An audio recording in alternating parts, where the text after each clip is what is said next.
When we had finished middle school, it was time to move again. Our parents were selling their house in Wairika, and they bought a house up in Phoenix, Oregon, beautiful town. There were mixed emotions in this move. On one hand, we were really excited about the fact that we didn't have to go to Wairika High School. One of the common things back then that you always feared when you were going into high school was hazing. Oh no, what are they going to do to me? And now we were supposed to be going to this high school with these bullies that beat us up ever since elementary school. That didn't sound fun at all. So a new change going to Phoenix High School, that did sound kind of exciting, but at the same time, we didn't have any friends there. We didn't know if we were going to run into new bullies, and that hazing thing still sat over our heads. Now, one of the things that we learned from middle school was that when we participated in school activities, we not only experienced less bullying, but we also made more friends. And so going into high school, looking through electives, the first thing that I saw was band that got me excited. I've been playing clarinet since the 3rd grade, and I really enjoyed it, and the opportunity to play in a high school band was really appealing to me. And in fact, this is one of the best bands in the state of Oregon, just a little 2A school. But we would go and compete in state events and beat out big 4A schools. We were marching in Disneyland. Our senior year, we got to fly out to Hawaii and compete in the King Kamehameha parade. So just a top-notch school all the 4 years we were there. The other elective we had to look at was PE. As I was looking at the list, I saw, wow, there's wrestling PE, not just regular PE. So I immediately signed up for that. Difference was, I guess he got to square dance with girls, but I had to wrestle with sweaty guys. Either way, I ended up getting onto the wrestling team, which, just like the band, was abnormally good for such a small school. We were the best wrestling team in the state. Partially thanks to the head coach, Harry Mondale. He was a very motivating force. He was a kind guy, but he also knew how to yell at you and motivate you. But then there was Joe Hagler, who was the more quiet of the two, but very good at wrestling. Even today, he still wrestles at the Phoenix High School and helps their wrestling team out. Any of our Phoenix High School guys that are still hanging out in the area and know Joe Hagler, share our video with him, because he was technically our very first martial arts coach. The other thing that really helped us out in high school was we had stopped idolizing people like Pee Wee Herman and Weird Al Yankovic. Sorry, guys. But now we were more looking up to people like Arnold Schwarzenegger and Jean-Claude Van Damme. And just that bodybuilding aspect really appealed to us. Back from our days of watching pro wrestling. Guys with big muscles knowing how to fight, they're not going to experience bullying. Now, we had mentioned before about how God will put angels into your life to help inspire you, help pull you out of bad situations, or just help show you the way. This case is no different. Our stepdad, Jim, had run into the plumber that had worked on their new house in Phoenix. This guy was 4'10", about the same height as our mom, but he could bench press over 400 pounds. He was a competitive weightlifter, and he had converted his backyard garage into a really large gym, and he offered a special rate to athletes that went to the high school. So Jim got us hooked up with this guy, and he took us back in that gym and showed us how to become Arnold Schwarzenegger, in essence. Our inspiration was initially to compete in bodybuilding, but there were a lot of different guys that went to that gym. Older guys that really should not have taken a liking to young kids like us, but made fun of us and made fun with us and shared their wisdom on how they made themselves stronger and how we could also increase our endurance. And we had found that you can do anything that your body wants you to do and then some if you put your mind to it. With our involvement in all these different activities, we were making lots of friends. We weren't experiencing really much of any bullying. And then, in fact, on our walks on our way home, we were walking with a couple kids, Damien and Daniel, who were doing Kung Fu in Medford. And so we would spend that time walking home talking about martial arts and martial art weapons and being really excited about that. Now, in Oregon, at the age of 16, you're allowed to buy knives and swords. So we got really excited and found, first of all, a place called Magic Man that was a magic shop, but they also had a whole display case full of really cool knives and throwing stars.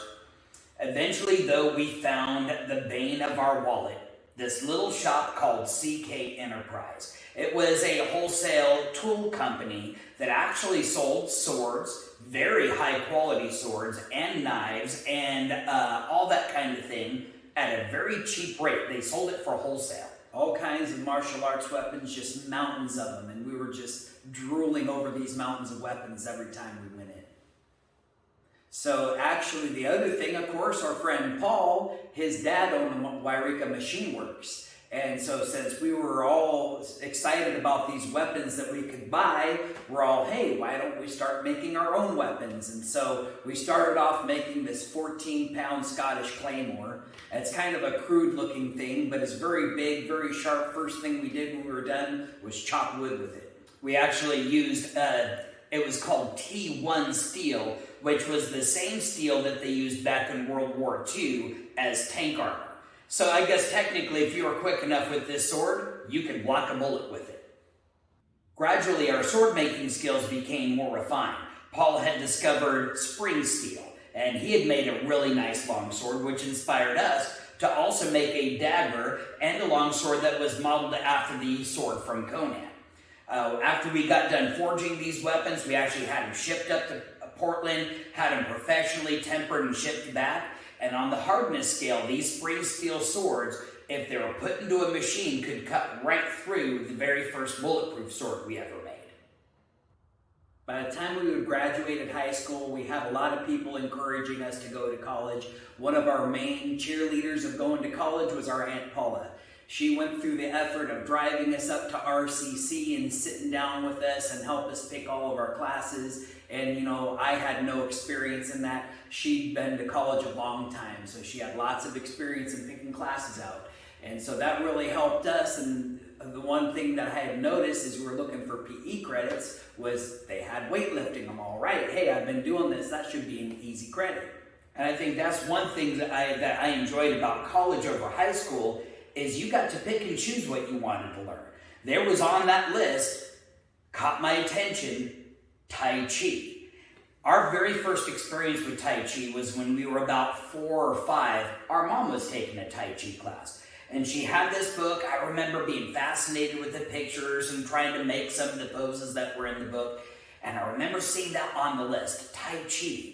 Wow, you know what? Actually, from what I understand, Tai Chi is a wrestling martial art with an immovable stance. Maybe we could use that to defeat our friend's jiu-jitsu. So we signed up for this 7 o'clock in the morning Tai Chi class up at Grants Pass, Oregon at Rowe Community College. Just for those of you that aren't around, Grants Pass is probably about an hour or so drive from Phoenix, which meant we had to wake up at about 5 o'clock in the morning and leave the house by 5:30 or 6 to be able to make it up there for this 7 o'clock in the morning Tai Chi class. You can imagine there weren't a lot of people in that Tai Chi class. But we did meet our very first Tai Chi instructor, Steve Du. Again, another angel put in our life to give us direction, because this guy had connections to one of the greatest Tai Chi masters in America, George Hsu. George Hsu lives in the Bay Area, and he's one of the most well-known martial artists from China.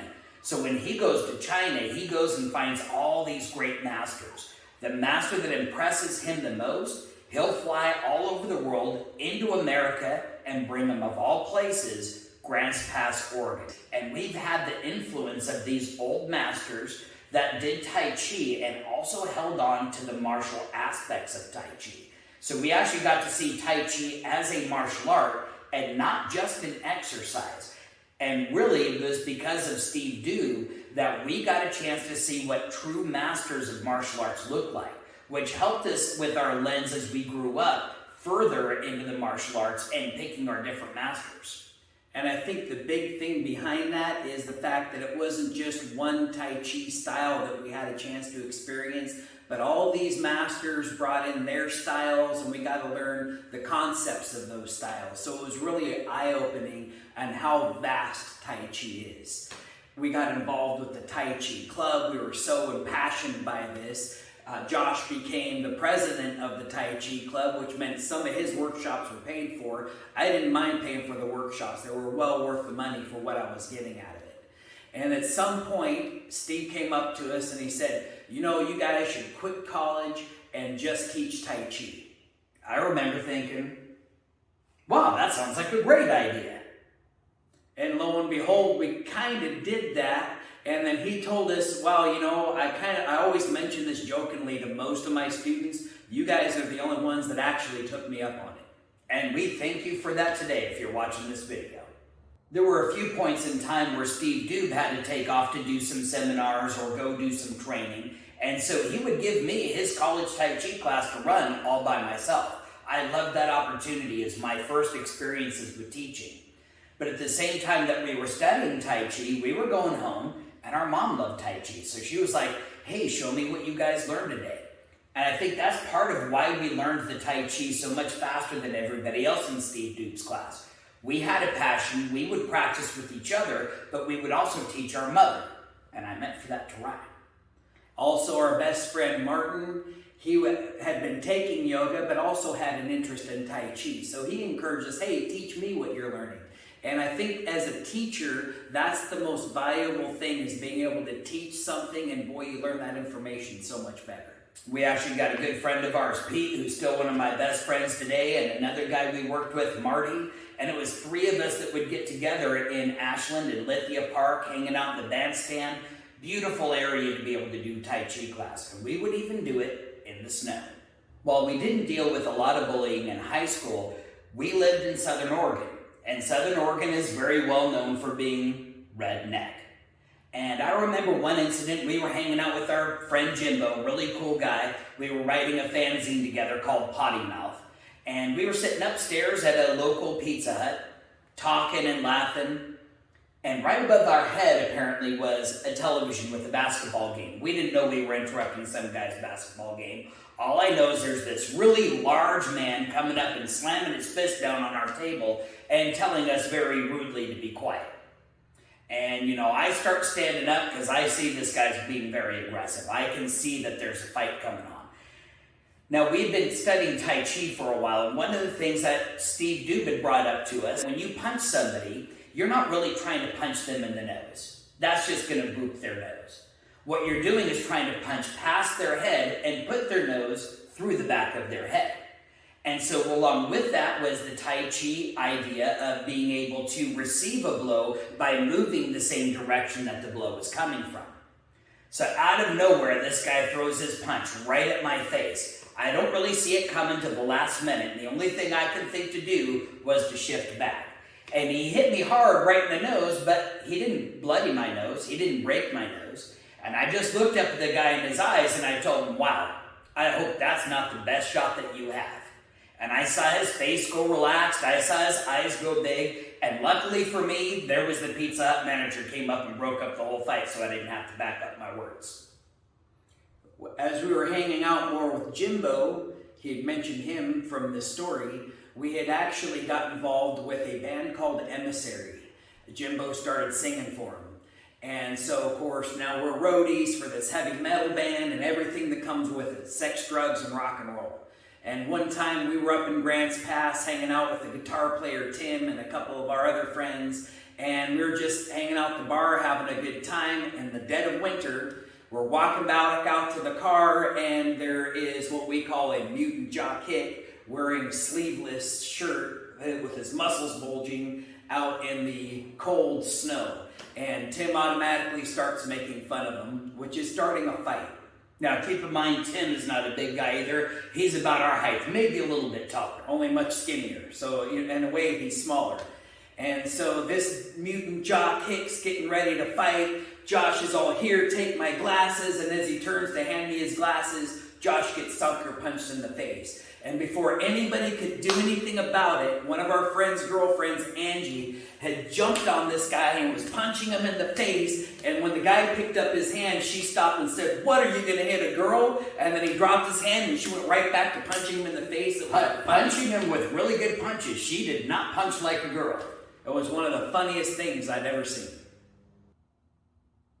As we dove deeper into the heavy metal culture with this band Emissary, we were having a lot of fun. Tim and Jim and Pete, they're all great guys that we even still know and hang out periodically with today.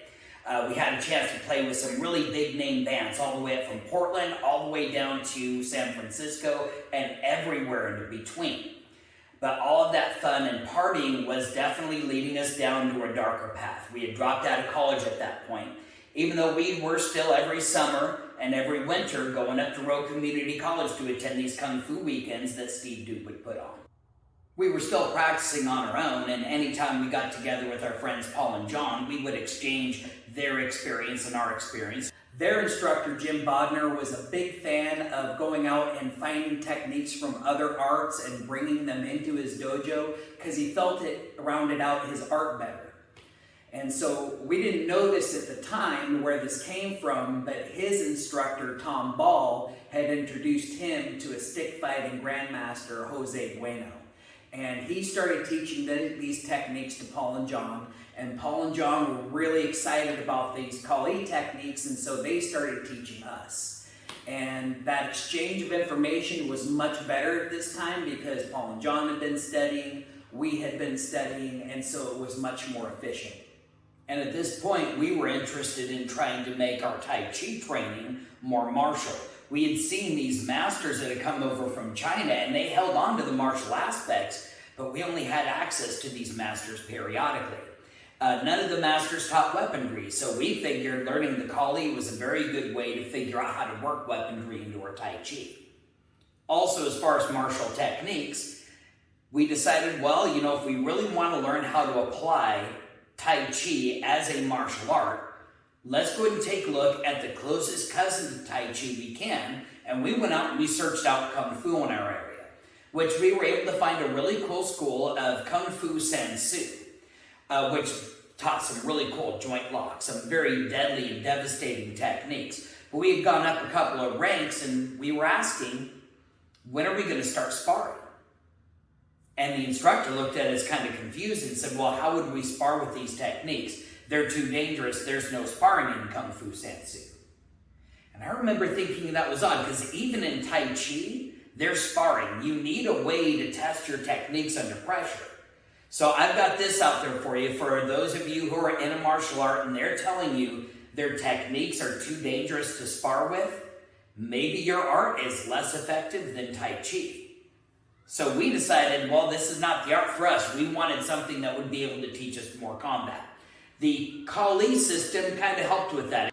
We also had a couple of students that we were still teaching at that time, so we never really got away from martial arts. Even when we were going down this path, it was still a major influence in our life. But another angel had been put in place to be able to take us away from this dark path and put us back onto the right one. One of our best friends from high school that we now consider a brother, Martin, our first student outside of our mother. Now, he was still in college at the time, and as a matter of fact, he was responsible for a lot of the college partying that we did. But he was also very smart and very dedicated to wanting to get his degree. And in that dedication, he decided he didn't want to be at the Southern Oregon University anymore. He wanted to go to one of the best colleges in California, UC Santa Barbara.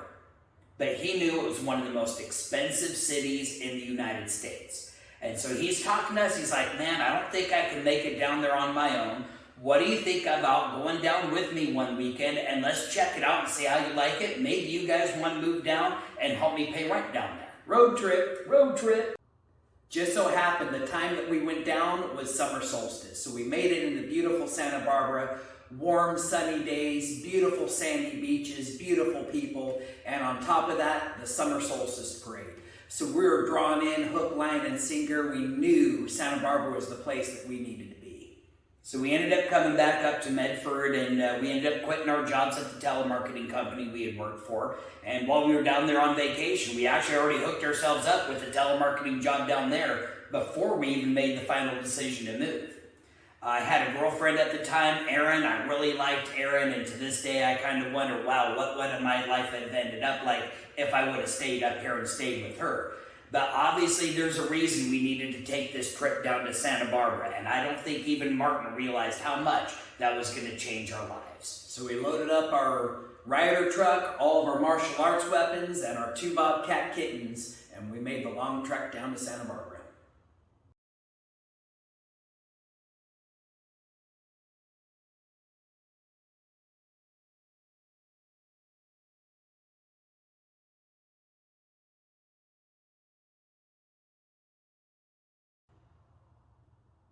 So ultimately, the great thing about our high school and college experiences is that we had a chance to go out and try all kinds of different things. And ultimately, trying all of those things is what helped us find our purpose in life.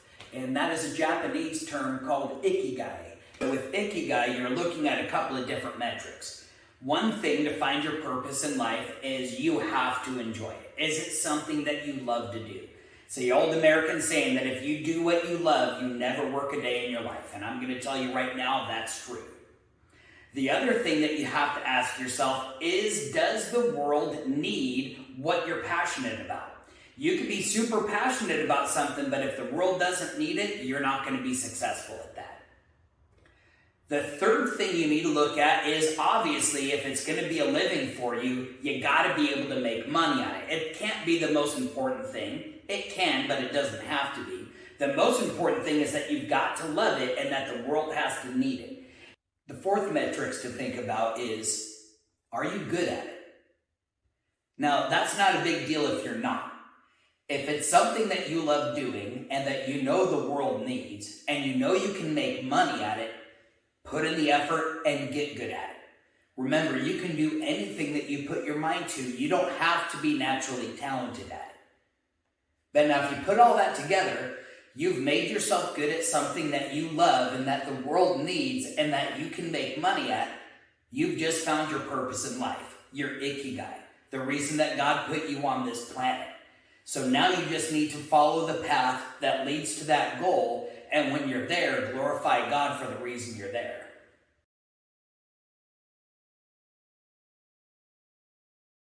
My sophomore year, I decided to join the wrestling team. I saw how much fun he was having on wrestling. I wanted some of that too.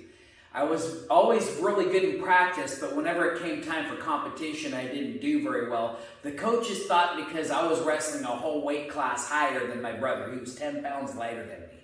So they were trying to get me to cut weight, but you know what? At the same time, I was in the bodybuilding and I was trying to gain weight, not cut weight. And so ultimately the coaches came up with this idea, well, if we can't get you to cut weight, let's have your twin brother weigh in for you. And so there was a JV match coming up. They had Josh weigh in for me. I got to that weight class lower, and I literally picked the guy up and pinned him in about 30 seconds. That was the only competition match I ever won. Thank you, Josh. You're welcome. My senior year of high school and the first couple of years of college, I had been working in this fine dining restaurant called the Sandpiper. I started off as a dishwasher, and that's where I met Jimbo of Emissary. After a while of washing dishes, they moved me up to busser, and that's where Josh comes in. They hired him as a dishwasher at the time. At one point during the operation of this business, it actually sold, and the new owner came in to check out how the restaurant was running. Started off in the dining room, saw me bussing tables, and I was like the Tasmanian devil up there. I was so quick at bussing tables and really good at taking care of customers. A lot of times I would earn more tips than the waiters. And so after seeing this, he was pretty pleased with what was going on in the dining room, so he decided to go check out the kitchen, and lo and behold, he saw me in the kitchen washing dishes too. And this is brought up to me by the head chef, Robin. He pulls me off to the side later, and he's laughing about it. He comes back talking about, hey, you know, the new owner came in, and he met your brother out there on the floor, and then he saw you out back here washing dishes. He's like, man, how did the guy get from there to back here so quick, and he's doing 2 jobs at the same time? We need to give that guy a raise. But then I told him you were twins, and you don't get a raise. Oh,